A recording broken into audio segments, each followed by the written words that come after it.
Puissance d'une source lumineuse. Si on a une source lumineuse qui émet de la lumière envoyée sur un métal, cette source doit produire n photons. On sait que l'énergie d'un seul photon est égale à h fois nu. Pour calculer la puissance lumineuse émise par la source lumineuse, on divise l'énergie émise par la source par delta T, c'est-à-dire c'est l'énergie émise par la source par unité de temps. L'énergie émise par la source est exprimée en joules, delta T est exprimée en secondes et la puissance est exprimée en watts. L'énergie émise par la source est égale au nombre de photons émis N multiplié par l'énergie d'un seul photon sur delta T est égal à N fois H fois nu, parce que l'énergie d'un photon est égale à H fois nu. On aura la puissance est égale à N fois H fois nu sur delta T. Si supposons que la source émet milliards de photons, donc N est remplacé par 1 milliard, c'est-à-dire 10 à la puissance 9 photons multiplié par H fois nu sur delta T. Avec N est le nombre de photons émis par la source lumineuse. Un photoélectron, c'est un électron arraché par un photon efficace. Rappelons que le photon efficace est un photon qui va frapper l'électron et qui va l'extraire du métal, de la surface du métal. Son énergie doit être supérieure ou égale à WS, c'est-à-dire au travail d'extraction du métal.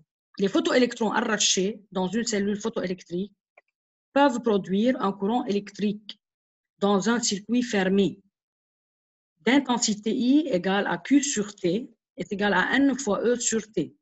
C'est-à-dire, si ces électrons ou bien ces photoélectrons sont arrachés d'un métal et traversent un circuit électrique, il y a apparition d'un courant électrique dans un circuit d'intensité I égale Q sur T, où Q est la quantité de charge électrique en coulomb qui circule dans le circuit. On la calcule d'après la relation N fois E, nombre des électrons multiplié par la charge élémentaire E, et on divise par la durée de parcours. N ou petit n est le nombre des électrons arrachés est égal au nombre de photons efficaces, puisque chaque photon efficace doit arracher un seul électron. Donc, le nombre de photons efficaces est égal au nombre des électrons arrachés. L'intensité du courant est exprimée en ampères, Q en coulomb et T en secondes.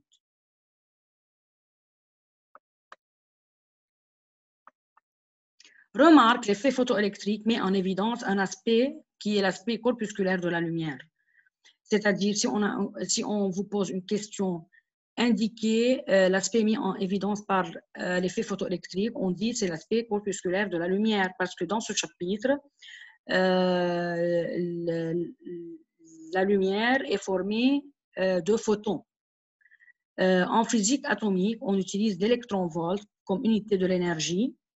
Un électron-volt est égal à 1,6 fois 10 à la puissance moins 19 joules. Le joule est une unité d'énergie utilisée dans le système international, mais on a encore une unité pratique qui est l'électron-volt, est égal à 1,6 fois 10 à la puissance moins 19 joules. Dualité entre onde et corpuscule, la lumière est formée de photons qui se propagent dans le milieu sous forme d'ondes. Dans le chapitre 13 et 14, on a considéré que la lumière est une onde. Dans ce chapitre, la lumière est formée de corpuscules appelés photons. L'aspect ondulatoire ne suffit pas pour étudier la lumière. On dit qu'il y a dualité entre l'onde et le corpuscule. C'est-à-dire la lumière est formée de photons, de corpuscules appelés photons, et chaque photon se propage dans le milieu sous forme d'onde à la célérité 3 fois 10 à la puissance 8 mètres par seconde dans le vide.